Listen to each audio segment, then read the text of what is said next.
నమస్తే. శ్రీ పరంజ్యోతి భగవతి భగవాన్ మహిమను చూద్దాం. ముంబై నుండి స్వాతి అభనవే గారి అద్భుత పరివర్తన అనుభవం ఇది. కొన్ని సంవత్సరాల క్రితం యుఎస్ఏకి మారాను. నేను అక్కడ ఫిజియోథెరపిస్ట్గా పనిచేస్తున్నాను. నాకు ఎల్లప్పుడూ దైవంతో బలమైన సంబంధం ఉన్నప్పటికీ దేవుని ప్రేమలో నిండా తడిసి ముద్దవటం అంటే ఏమిటో కనుగొనే నా ప్రయాణం శ్రీ పరంజ్యోతి భగవతి భగవాన్ నా జీవితంలోనికి ప్రవేశించినప్పుడే ప్రారంభమైంది. నేడు శ్రీ అమ్మా భగవానే నా సర్వస్వం. దేవునితో జీవించడం అంటే ఏమిటో అనుభవించకుండా జీవితం అసంపూర్ణంగా అనిపిస్తుంది. ఈ పరివర్తనకు ముందు నా జీవితం భయంతో మునిగి ఉండేది. నా మనస్సు నిరంతరం చిన్న విషయానికి కూడా ఆందోళనకు, విపరీతన చింతనకు గురి చేసేది.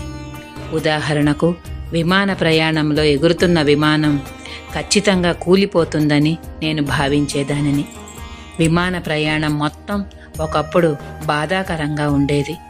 ఇంటి నుండి బయటకు అడుగు పెట్టేటప్పుడు ఏదైనా ప్రమాదం జరగవచ్చు అని భయపడేదానిని.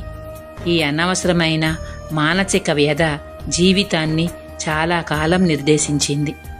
నేను తీవ్ర భావోద్వేగానికి గురయ్యే వ్యక్తిని. చిన్న చిన్న విషయాలకే సులభంగా బాధపడేదానిని. అనిశ్చితి నన్ను వేధించేది. నేను ఏమి ధరించాలి లేదా ఏమి వండాలి వంటి చిన్న నిర్ణయాలకు కూడా ఇతరుల ధృవీకరణ కోసం నిరంతరం ఆశించేదాన్ని. నా మనస్సు అస్తవ్యస్తంగా ఉండేది. ఫలితంగా ఉన్న సురక్షితమైన సౌకర్యవంతమైన జీవితాన్ని ఆస్వాదించలేకపోయేదానిని. సత్యలోకలో జరిగిన హోమానికి హాజరై శ్రీ భగవాన్ ముక్తి మోక్ష తరగతుల్లో పాల్గొనడం ప్రారంభించినప్పటి నుంచి నా ప్రయాణం ఒక మలుపు తిరిగింది. ఒకప్పుడు ఇంటి నుండి బయటకు రావడానికి భయపడిన వ్యక్తిని ఇప్పుడు పూర్తి నమ్మకంతో కారు నడుపుతాను. ఒకప్పుడు ఊగిసలాడే మనస్సుతో సతమతమైన వ్యక్తిని ఇప్పుడు గట్టి నమ్మకము, స్పష్టమైన మనస్సు గల వ్యక్తిగా రూపాంతరం చెందాను. నా బాధలు సులభంగా కరిగిపోతాయి. నేను ఇతరులను పూర్తిగా అంగీకరించే స్థితిలో ఉన్నాను.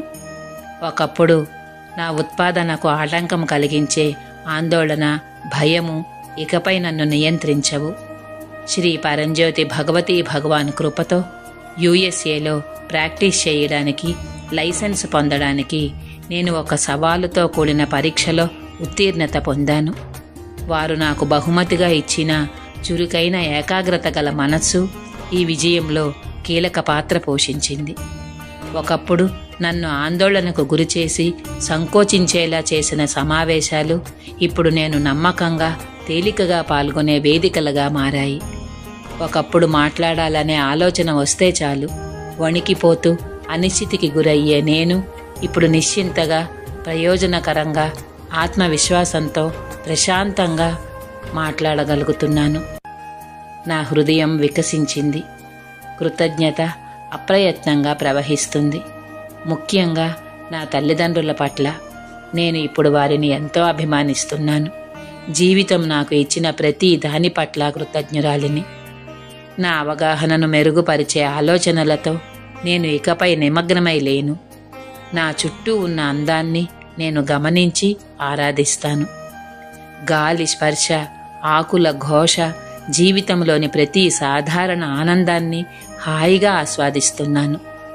అవసరమైన వారికి సహాయం అందించడం సహజంగానే జరిగిపోతోంది. అది ఒక విలువ లేదా బాధ్యతగా కాదు. నా అంతర్గత స్థితికి అది వ్యక్తీకరణగా ఉంటుంది. మానసిక బాధ 90% తగ్గింది. శ్రీ పరంజ్యోతి భగవతి భగవాన్ నా జీవితంలో ఒక స్పష్టమైన ఉనికిగా మారారు. వారి నుండి నేను ప్రతిరోజు సోమాన్ని అందుకుంటున్నాను.